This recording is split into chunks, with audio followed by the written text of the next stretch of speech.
ঝোল করা ঝোল বেশি করা নাই হবে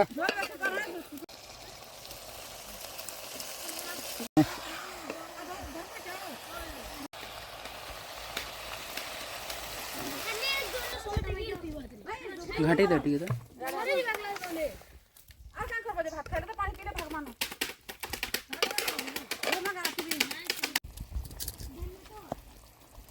এ দিলু ভাল লাগলা রে